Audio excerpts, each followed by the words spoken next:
All right, you beautiful bastards, strap in, because we're diving headfirst into some seriously fucked up shit today. Remember that whole drone attack on the Kremlin back in May? The one where two drones supposedly tried to blow Putin's goddamn tea cozy sky high. Yeah, that's what we're unpacking. It's a story so full of twists and turns and bullshit, it'd make Machiavelli blush. Let's start with what we think we know. There's grainy footage of something flying towards the Kremlin before going boom, and then smoke billowing out. Pretty dramatic stuff, even for a Tuesday afternoon in Moscow. The Kremlin lost their shit, obviously. They immediately screamed, terrorist attack, assassination attempt, Ukraine did it. You know, the usual playbook. But here's the kicker. Ukraine was like, nope, not our bad. We're busy fighting a goddamn war, not playing drone chicken over Moscow. Even the U.S., who usually backs Ukraine harder than a chiropractor on payday, was all, we're not so sure about this one, folks. So we've got a mystery on our hands right now. Who the hell launched those drones, and why? Let's start with the reactions, because holy shit, things got spicy. Imagine a bunch of pissed-off wasps in a vodka bottle. And you've got a pretty good picture of the Russian response. Duma members. Those are the Russian lawmakers, for those of you who slept through civics class, were calling for Zelensky's head on a silver platter. Medvedev, Putin's attack dog, was threatening to turn Kyiv into a crater. These guys were ready to nuke a squirrel if it looked at them sideways. But not everyone in Russia was buying the Kremlin's bullshit.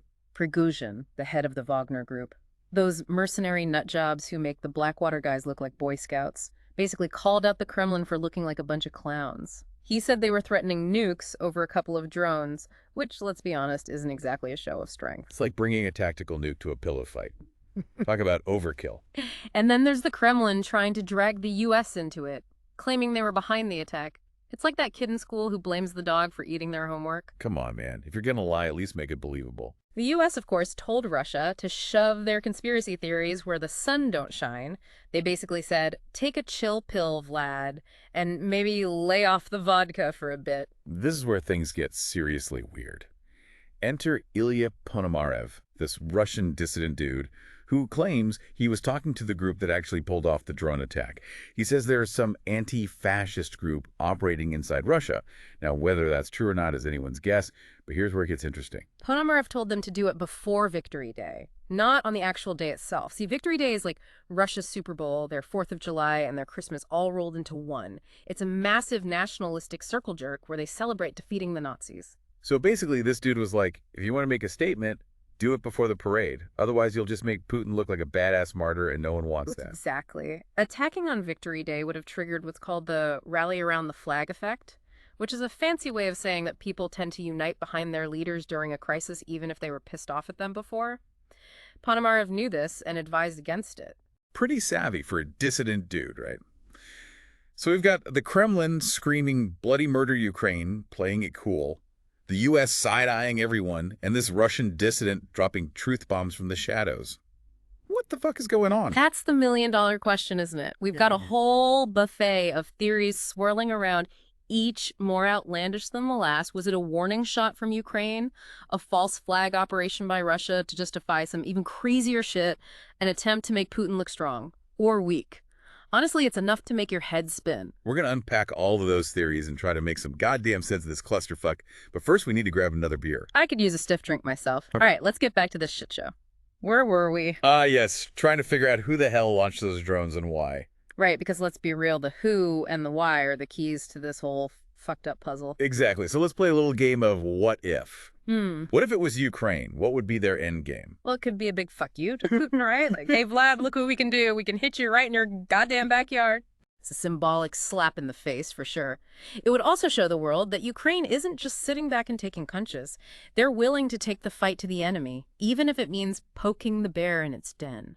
But wouldn't that be a risky move? I mean, pissing off Putin even more doesn't seem like the smartest strategy. True, but desperation can make people do crazy things. If Ukraine is feeling the pressure, they might be willing to gamble on a high-stakes move like this. All right, so let's say it wasn't Ukraine. What about the theory that Russia did this to themselves? Like some kind of false flag operation? The classic blame the victim play. It wouldn't be the first time a country has pulled that shit. Remember the Reichstag fire? The Nazis used that to consolidate their power and crack down on their opponents. So you're saying Putin might be trying to pull a Hitler? I'm not saying he is Hitler, but the playbook is eerily similar. A false flag attack like this could be used to justify a bigger crackdown on dissent, ramp up support for the war, and maybe even convince some reluctant Russians to join the fight. That's some seriously fucked up shit, man. But wouldn't people see through that? I mean, it's not exactly subtle. You'd think so, wouldn't you? But propaganda is a powerful drug, especially when you control the media and silence anyone who dares to question the official narrative. Good point. But let's not forget about our boy Ilya Ponomarev and his claims about this anti-fascist group inside Russia. Could they be the real culprits here? It's not impossible. There's definitely a history of underground resistance movements in Russia going back to the Tsarist era. And let's be real, Putin has pissed off a lot of people over the years. He's made plenty of enemies both inside and outside Russia. So we've got disgruntled Russians, Ukrainian hardliners, and maybe even some shadowy figures pulling strings from the shadows. It's like a goddamn spy thriller up in here. Except the stakes are a hell of a lot higher than in any movie. This is real life, and the consequences of this drone attack could be catastrophic. All right, so let's talk about those consequences. What happens next? Does this whole thing escalate into World War III? It's certainly a possibility, and that's what makes the situation so goddamn terrifying. Even if it wasn't intended as an act of war, the drone attack has already ratcheted up tensions between Russia and the West. It's like everyone's playing a game of nuclear chicken and nobody wants to blink first. But somebody's going to have to blink eventually, right? Let's hope so. The alternative is too horrible to contemplate. Okay, so we've got a clusterfuck of theories, a whole lot of finger pointing, and a shitload of unanswered questions. But what does this all mean for the war in Ukraine? Well, it's definitely a game changer. This drone attack has shattered the illusion that the conflict is somehow contained. It shows that the war can spill over into Russia itself, which is a huge psychological blow to Putin and his regime. That someone just kicked over their carefully constructed house of cards. Exactly. And it's a reminder that even in the 21st century, with all our fancy technology and supposed enlightenment, we're still capable of resorting to violence and destruction. It's a sobering thought, isn't it? Fucking depressing, you mean? But hey, at least we've got beer. You've got a point. So what do you think? Are we all fucked? Is this the beginning of the end? I'm not a fortune teller, but I can say this. The future is uncertain, and the choices we make today will determine what that future looks like. Deep, man. Real deep. But let's just hope those choices lead us towards peace, not annihilation. All right, so we've spent the last hour dissecting this whole drone attack clusterfuck. We've talked about the theories, the reactions, the potential consequences, and let's be honest, it's enough to make you want to crawl under a rock and chug vodka until the apocalypse blows over. It's a sobering reminder that the world is a dangerous place, and things can go sideways faster than a greased weasel on a hot tin roof. But before we all descend into a nihilistic spiral of despair, let's try to find some glimmer of hope in this shitstorm. All right, let's play devil's advocate for a moment. What if this drone attack, as fucked up as it was, actually serves as a wake-up call? A wake-up call for who? Putin, the West.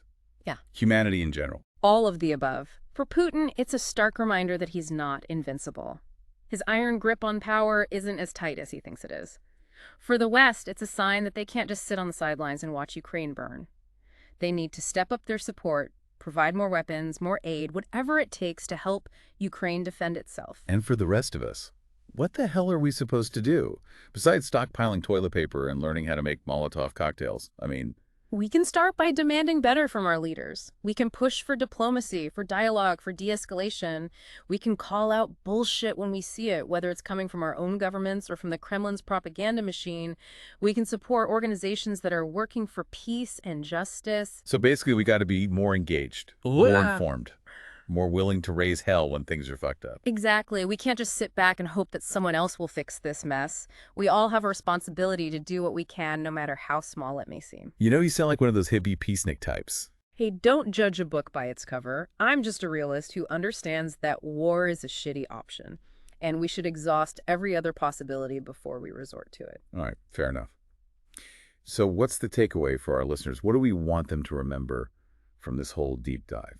I think the most important thing is to remember that the world is complex, and there are rarely easy answers. We need to be skeptical of simplistic narratives, whether they're coming from the left or the right. We need to be willing to listen to different perspectives, even if we don't agree with them.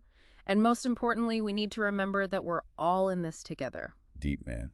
Real deep. But hey, that's what we do here at the Deep Dive. We take complex, fucked up shit and try to make some goddamn sense of it. And sometimes we even manage to find a glimmer of hope along the way. It's all about perspective, isn't it? You got that right. So to all you beautiful bastards out there listening, thanks for joining us on this wild ride. Stay informed, stay engaged, and stay frosty. And remember, if the world does go to shit, at least we'll have each other. Mm. And beer. Lots and lots of beer.